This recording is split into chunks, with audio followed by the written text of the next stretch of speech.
Assalamualaikum warahmatullahi wabarakatuh. Perkenalkan, kami dari kelompok 4 yang akan membawakan materi yang berjudul penyajian laporan keuangan dengan bersumber dari Rifki Muhammad, Akuntansi Keuangan Syariah.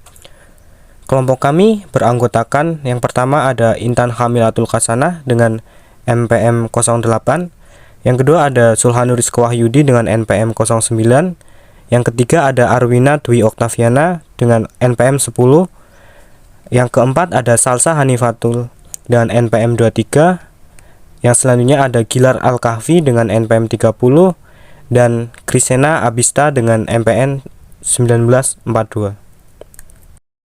Materi yang pertama akan dibawakan oleh rekan saya, Krisena Abista. Terima kasih. Materi yang pertama ada pendahuluan. PSK 11 mengatur tentang penyajian laporan keuangan syariah.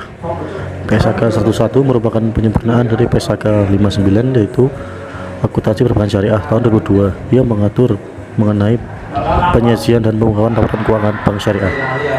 Penyusunan standar ini diadopsi dari Financial Accounting Standard atau FAS nomor 1 yang disusun oleh AAO IFI tahun 2002 tentang General Presentation and Disclosure in the Financial Statement of Islamic Banks and Financial Institutions. Beberapa alasan tentang pentingnya penyusunan standar tentang penyajian laporan keuangan bagi bank dan lembaga keuangan syariah antara lain yang pertama ada beberapa penelitian yang dilakukan untuk mengidentifikasi konsep dan metode penyajian laporan keuangan yang dilakukan oleh beberapa perbankan Islam di dunia, menunjukkan bahwa terdapat variasi dan perbedaan dalam menyajikan laporan keuangan sehingga tidak mudah untuk membandingkan kinerja satu bank dengan bank yang lain. Yang kedua ada pemegang usaha muslim. Deposan dan konsumen perbankan Islam cenderung memiliki keyakinan yang lebih baik dalam menggunakan jasa perbankan Islam karena merasa bahwa perbankan Islam memenuhi keinginan untuk mendapatkan keuntungan dan dalam investasi tentunya dengan cara yang sesuai dengan prinsip syariah. Selain itu, PSK 11 juga diselaraskan dengan pengaturan dalam PSK 1 yang berbunyi penyajian laporan keuangan yang tidak bertentangan dengan prinsip syariah. Untuk penyempurnaan dan penambahan pengaturan sebagai berikut. Yang pertama ada penyajian laporan keuangan syariah yang diatur dalam PSK 11 ini berlaku sebagai dasar penyajian laporan keuangan entitas syariah. Yang kedua, informasi yang disajikan dalam laporan keuangan entitas syariah meliputi informasi yang terkait dengan aset, kewajiban, dana syirkah temporer, ekuitas, pendapatan dan beban termasuk keuntungan dan kerugian arus kas, dana zakat dan dana kebajikan. Dan ketiga, komponen laporan keuangan entitas syariah yang lengkap terdiri dari neraca, laporan laba rugi, laporan arus kas, laporan beban ekuitas, laporan sumber dan penggunaan dana zakat, laporan sumber dan penggunaan dana kebajikan, dan catatan atas laporan keuangan. Yang keempat ada entitas syariah yang merupakan lembaga keuangan, maka harus menyajikan komponen laporan keuangan tambahan yang menjelaskan karakteristik utama entitas tersebut jika substansi informasinya belum tercakup dalam komponen laporan keuangan di atas.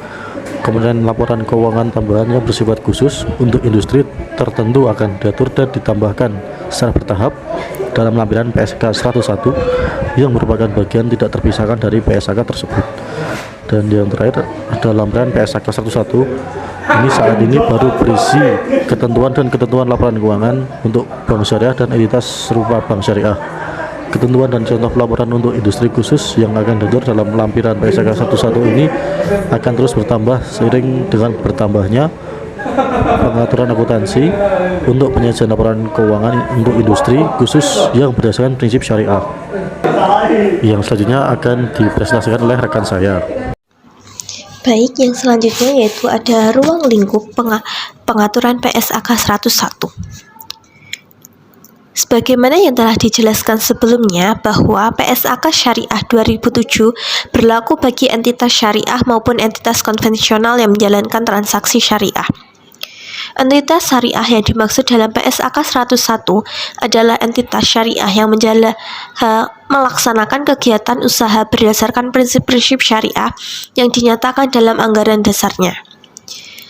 PSAK 101 tentang penyajian laporan keuangan syariah ini hanya ditujukan bagi entitas syariah yang menjalankan usaha sesuai dengan prinsip-prinsip syariah dengan berbagai bentuk badan hukum yang bisa dipergunakan, misalnya perseroan terbatas atau PT, CV, koperasi, yayasan, dan lain sebagainya. Namun demikian harus secara jelas mencantumkan dalam anggaran dasarnya bahwa usahanya didasarkan pada prinsip-prinsip syariah. Kegiatan operasional lembaga-lembaga tersebut harus dipertanggungjawabkan dalam bentuk laporan keuangan. Paragraf 4 PSAK 101 menjelaskan lebih lanjut bahwa laporan keuangan untuk tujuan umum adalah laporan keuangan yang ditujukan untuk memenuhi kebutuhan bersama sebagian besar pengguna laporan. Laporan keuangan untuk tujuan umum termasuk juga laporan keuangan yang disajikan terpisah atau yang disajikan dalam dokumen publik lainnya seperti laporan tahunan atau prospektus. Pernyataan ini berlaku pula untuk laporan keuangan konsolidasian. PSAK 101 masih menggunakan beberapa terminologi yang cocok untuk entitas syariah yang berorientasi profit seperti bank syariah, asuransi syariah, perdagangan syariah, maupun reksadana syariah termasuk entitas bisnis sektor publik. Oleh karena itu, paragraf 6 PSAK 101 memberikan keleluasan bagi entitas nirlaba syariah, entitas sektor publik, pemerintah, dan entitas syariah lainnya yang akan menerapkan standar ini, agar melakukan penyesuaian-penyesuaian terhadap deskripsi beberapa pos yang terdapat dalam laporan keuangan. Dan istilah laporan keuangan itu terdiri serta dapat pula menyajikan komponen-komponen tambahan dalam laporan keuangan. Yang selanjutnya ada tujuan dan penyajian laporan keuangan. Laporan keuangan adalah suatu penyajian terstruktur dari posisi keuangan dan kinerja keuangan dari suatu entitas syariah. Tujuan laporan keuangan untuk tujuan umum adalah memberikan informasi tentang posisi keuangan, kinerja, dan arus kas entitas syariah yang bermanfaat bagi sebagian besar kalangan pengguna laporan dalam rangka membuat keputusan-keputusan ekonomi serta menunjukkan pertanggungjawaban atau stewardship manajemen atas penggunaan sumber-sumber daya yang dipercayakan pada mereka. Dalam rangka mencapai tujuan tersebut, suatu laporan keuangan menyajikan informasi mengenai entitas syariah, yaitu meliputi aset, kewajiban, dana syirkah, temporer, ekuitas, pendapatan dan beban termasuk keuntungan dan kerugian, arus kas, dana zakat, dan dana kebijakan.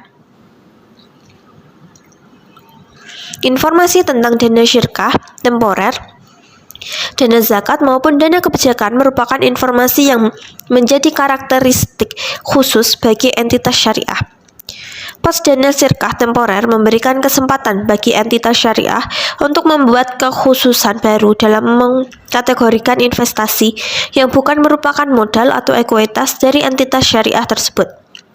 Hal ini lazim terjadi pada sektor perbankan syariah, pemegang rekening tabungan dan deposito, mudhaharah mutolaah tidak dikategorikan sebagai pemodal shareholder yang memiliki hak kepemilikan atas entitas syariah.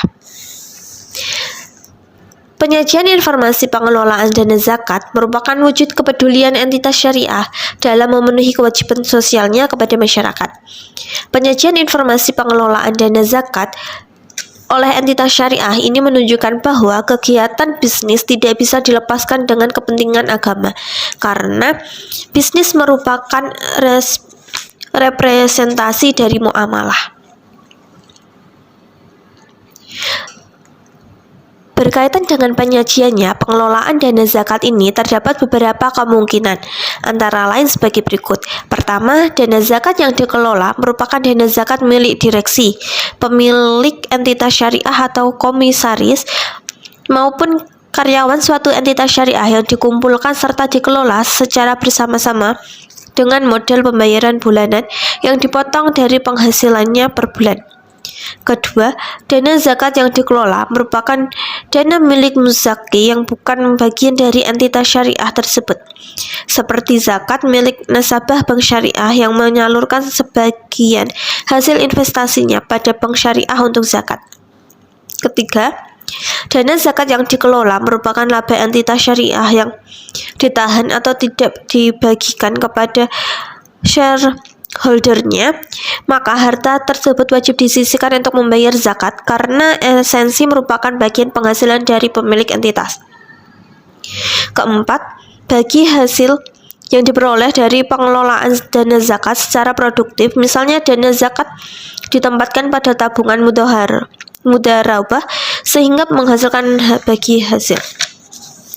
Penyaluran dana zakat sudah ditentukan secara jelas dalam Al-Quran surat At-Taubat ayat 60 yang artinya, sesungguhnya zakat-zakat itu hanyalah untuk orang-orang fakir, orang-orang miskin, pengurus-pengurus zakat, para mu'alafah yang dibujuk hatinya untuk memerdekakan budak, orang-orang yang berhutang untuk jalan Allah dan untuk mereka yang sedang dalam perjalanan sebagai suatu ketetapan yang diwajibkan Allah. Dan Allah Maha Mengetahui lagi Maha Bijaksana. Dengan ketentuan tersebut, maka penyajian pengelolaan laporan dana zakat disusun dengan memasukkan pendapatan dana zakat dari berbagai sumber dan menyajikan penyaluran dana bagi kelompok-kelompok yang berhak menerima zakat sesuai dengan ketentuan ayat di atas. Baik, slide selanjutnya akan dibawakan oleh rekan saya yaitu Sulhan Nurisko Wahyudi. Baik, terima kasih. Yang selanjutnya ada komponen laporan keuangan. Paragraf 11 PSAK 101 mengatur tentang komponen-komponen laporan keuangan entitas syariah yang wajib disajikan sebagai standar penyajian. Yang pertama ada neraca. Pos neraca memberi informasi tentang posisi keuangan perusahaan pada saat tertentu. Dengan neraca, pemakai laporan keuangan akan dapat menilai likuiditas dan kelancaran operasi perusahaan atau organisasi, menilai struktur pendanaan perusahaan, menganalisis komposisi kekayaan dan potensi jasa perusahaan, dan mengevaluasi potensi jasa atau sumber ekonomi yang dikuasai perusahaan. Yang kedua ada laporan laba rugi. Laporan laba rugi ini memberikan informasi tentang keberhasilan manajemen dalam mengelola perusahaan. Keberhasilan diukur dengan kemampuan menghasilkan laba, yaitu selisih antara semua penghasilan atau pendapatan dan untung, dan semua biaya yang diperkirakan telah mendatangkan penghasilan tersebut. Yang ketiga ada laporan arus kas. Laporan ini memberikan informasi tentang kegiatan manajemen selama satu periode dalam mengelola kas. Melalui laporan kas arus kas, pemakai laporan dapat mengevaluasi kegiatan manajemen dalam operasi atau operating, investasi atau investing, dan pendanaan atau financing. Yang selanjutnya ada laporan perubahan ekuitas. Laporan ini merupakan penghubung antara laporan laba rugi dan laporan neraca. Laba rugi dan transaksi modal neto akan masuk dalam laporan perubahan modal sehingga angka akhir akan diperoleh. Pemasukan angka laba dan perubahan modal neto ke akun modal akan merupakan suatu proses yang disebut tutup buku. Yang selanjutnya ada laporan sumber dan penggunaan dana zakat. Laporan ini merupakan informasi keuangan yang berisi rekapitulasi penerimaan zakat yang dikelola entitas syariah sebagai pelaksana fungsi Baitul Ma'al. Penerimaan zakat bisa berasal dari individu dan dalam entitas syariah seperti pemilik, manajemen, dan karyawan individu. Di luar entitas syariah juga bisa menyalurkan kewajiban zakatnya melalui entitas syariah yang menyelenggarakan fungsi Baitul Ma'al. Oleh karena dana zakat memiliki kekhususan dalam pengelolaan, maka penyalurannya juga perlu diatur sesuai dengan ketentuan syariah penyaluran dana zakat. Yang kelima ada laporan sumber dan penggunaan dana kebajikan. Laporan ini berisi informasi penerimaan dana kebajikan dari beberapa komponen yang mungkin diterima oleh entitas syariah seperti infak sodaqoh, hasil pengelolaan dana wakaf sesuai dengan ketentuan perundang-undangan yang berlaku, yaitu UU Nomor 41 Tahun 2004 tentang wakaf, pengembalian dana kebajikan produktif, denda, dan pendapatan non-halal lainnya. Dan yang terakhir ada catatan atas laporan keuangan. Catatan atas laporan harus disajikan secara sistematis setiap pos dalam neraca, laba rugi, dan laporan arus kas. laporan perubahan ekuitas, laporan sumber dan penggunaan dana zakat, laporan sumber dan penggunaan dana kebajikan. Nah, itu harus berkaitan dengan informasi yang terdapat dalam catatan atas laporan keuangan.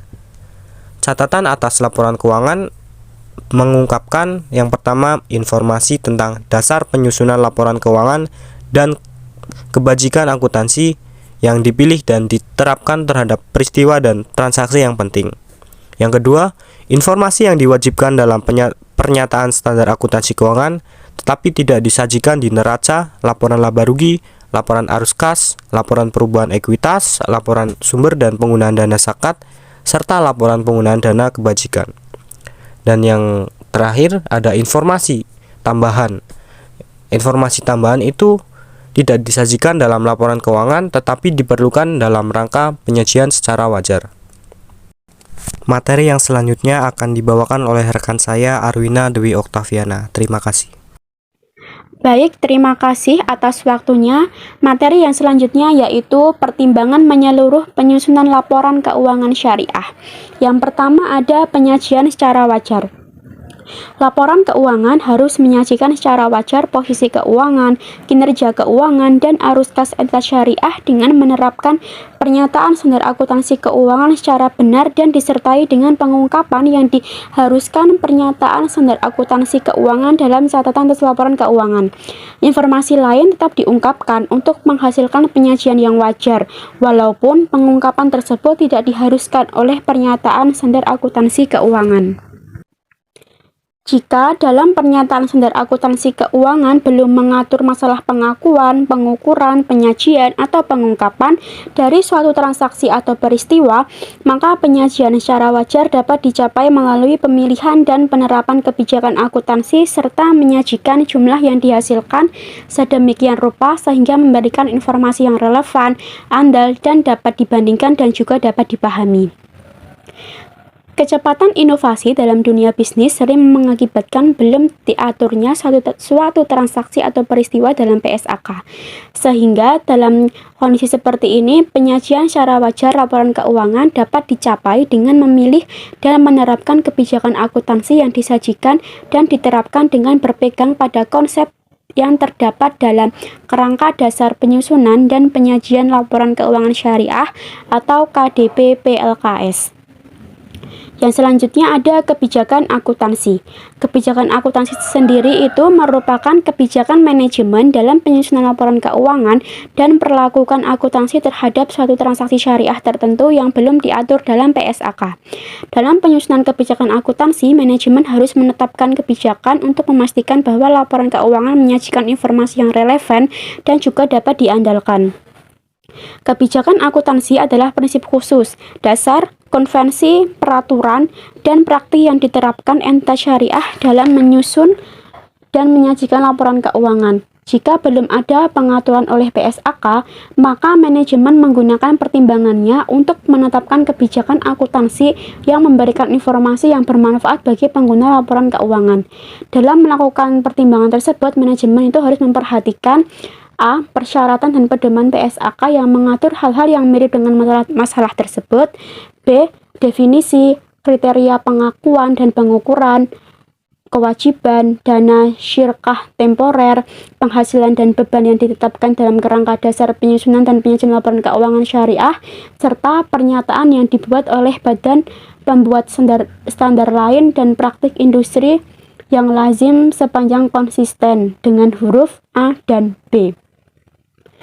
Pengguna laporan perlu mengetahui dasar pengukuran yang digunakan, yaitu nilai historis, nilai pasar, nilai realisasi, nilai wajar, atau nilai sekarang, sebagai landasan dalam penyajian laporan keuangan.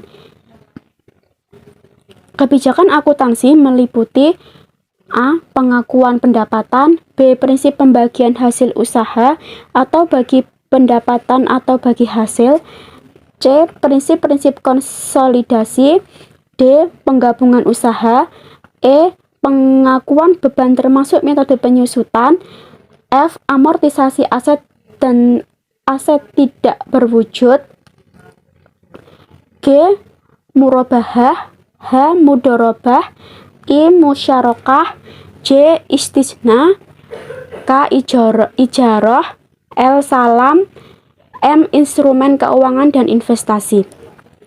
Pengukuran lainnya yang disusun oleh entitas syariah yang dipublikasikan bersama dengan laporan keuangan yaitu domisili dan bentuk hukum entitas syariah, negara tempat pendirian entitas syariah, alamat kantor pusat entitas syariah, serta lokasi utama bisnis.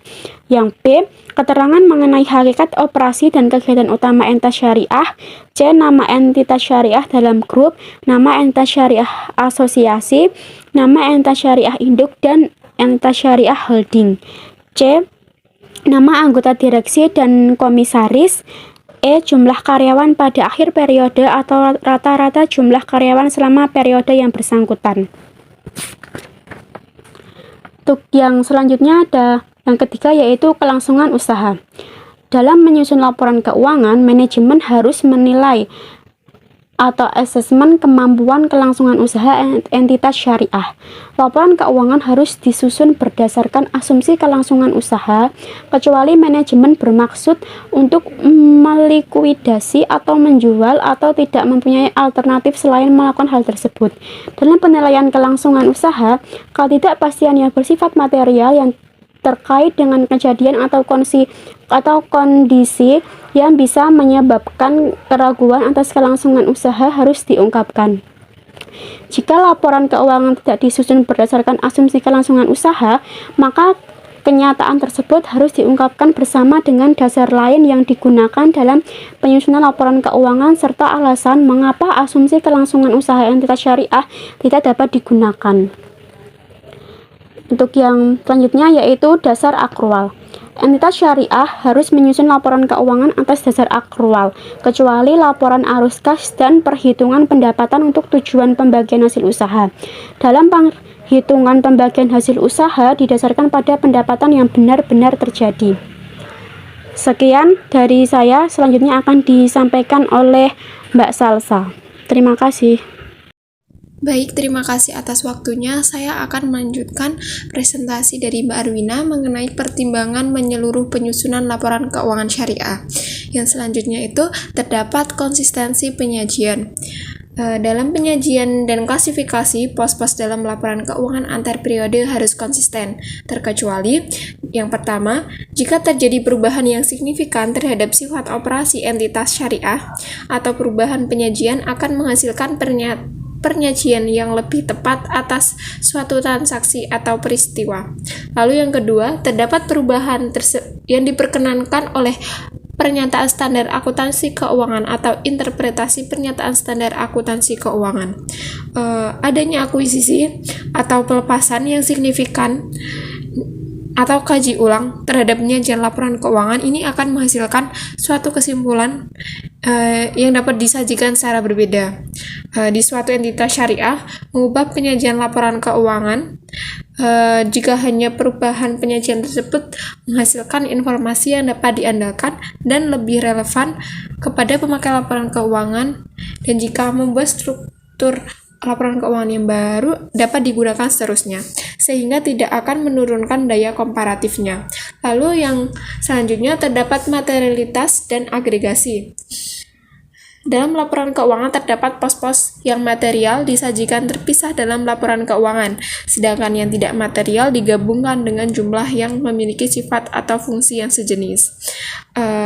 Suatu pos mungkin tidak cukup material untuk disajikan terpisah dalam laporan keuangan, tetapi cukup material untuk disajikan terpisah dalam catatan atas laporan keuangan.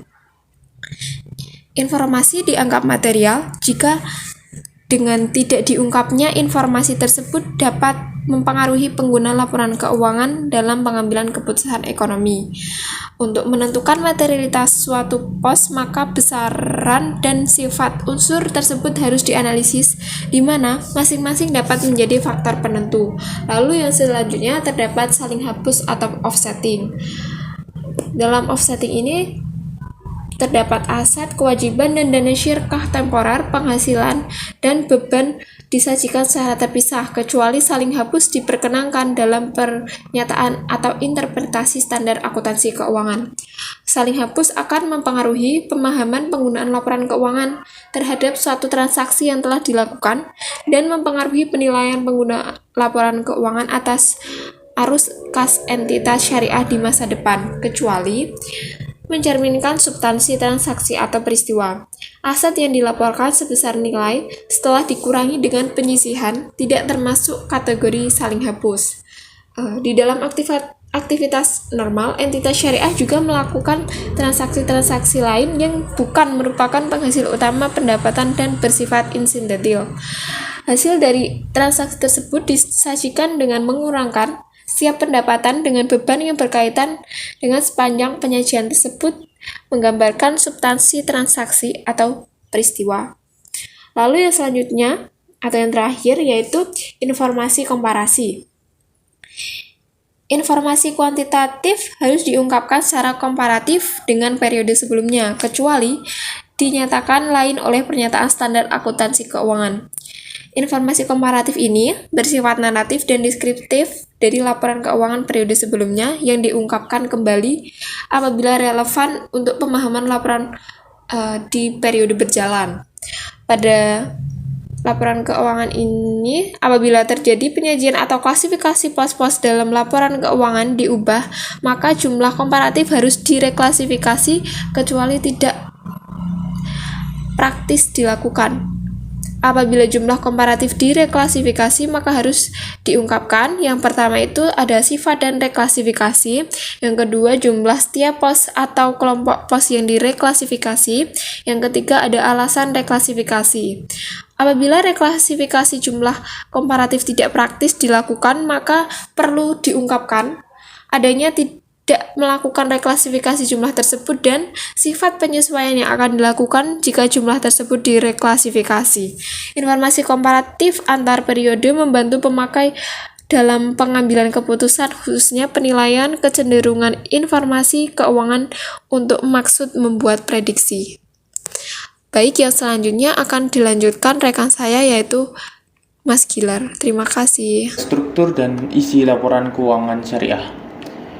Informasi kuantitatif harus diungkapkan secara komparatif dengan periode sebelumnya, kecuali dinyatakan lain oleh pernyataan standar akuntansi keuangan. Informasi komparatif yang bersifat naratif dan deskriptif dari laporan keuangan periode sebelumnya diungkapkan kembali apabila relevan untuk pemahaman laporan keuangan berjalan. Setiap komponen laporan keuangan harus diidentifikasi secara jelas. Di samping itu, informasi berikut disajikan pada laporan keuangan, yaitu ada nama entitas syariah pelapor atau identitas lain, cakupan laporan keuangan, kemudian ada tanggal atau periode, kemudian ada mata uang laporan, dan yang terakhir ada satuan angka yang digunakan dalam penyajian laporan keuangan. Kemudian ada periode laporan. Laporan keuangan setidaknya disajikan secara tahunan. Umumnya laporan keuangan disusun secara konsisten yang mencakup periode 1 tahun. Tetapi untuk alasan kepraktisan, beberapa entitas menyusun laporan keuangan yang mencakup periode 52 minggu. Apabila tahunan buku entitas syariah berubah dan laporan keuangan tahunan disajikan untuk periode yang lebih panjang atau pendek daripada periode 1 tahun, maka sebagai tambahan terhadap periode cakupan laporan keuangan, entitas syariah harus mengungkapkan penggunaan periode pelaporan selain periode 1 tahun. Kemudian ada fakta bahwa jumlah komparatif dalam laporan laba rugi, laporan perubahan ekuitas, laporan arus kas, laporan sumber dan penggunaan dana zakat, laporan sumber dan penggunaan dana kebajikan, serta catatan atas laporan keuangan tidak dapat diperbandingkan. Kemudian ada aplikasi penyajian laporan keuangan syariah. Aplikasi penyajian laporan keuangan syariah sesuai PSAK merupakan gambaran yang terdapat dalam praktik perbankan syariah, yang dimana ada komponen-komponennya. Yang pertama laporan posisi keuangan atau neraca, yang kedua ada laporan laba rugi komprehensif, yang ketiga ada laporan arus kas, yang keempat laporan perubahan ekuitas, kelima laporan perubahan dana investasi terikat, yang keenam laporan rekonsiliasi pendapatan dan bagi hasil, yang ketujuh laporan sumber dan penggunaan dana zakat, selanjutnya laporan sumber dan penggunaan dana kebajikan, yang terakhir catatan atas laporan keuangan. Laporan posisi keuangan atau neraca disajikan pada slide 12, yang dimana terdapat aset, kewajiban, dana syariah temporer, ekuitas. Kemudian pada laporan laba rugi komprehensif disajikan pada slide 12 juga di sisi kanan yang terdapat pendapatan pengelolaan dana oleh bank sebagai mudarib, kemudian ada beban usaha, kemudian ada pendapatan usaha lainnya, dan kemudian ada laba rugi sebelum pajak, laba rugi bersih periode berjalan.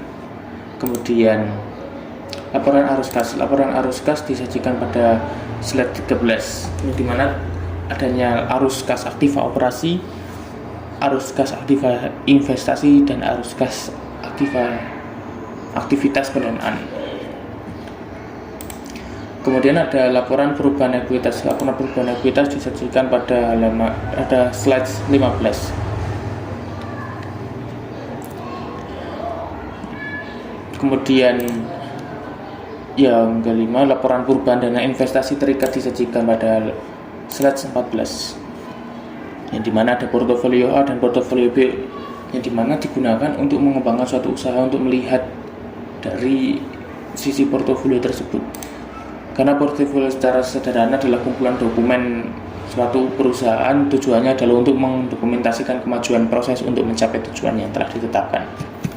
Sekian presentasi dari kami. Bila ada kesalahannya mohon maaf, dan bila ada pertanyaan bisa disajikan pada chat grup. Terima kasih. Bila ada kesalahannya mohon maaf. Wassalamualaikum warahmatullahi wabarakatuh.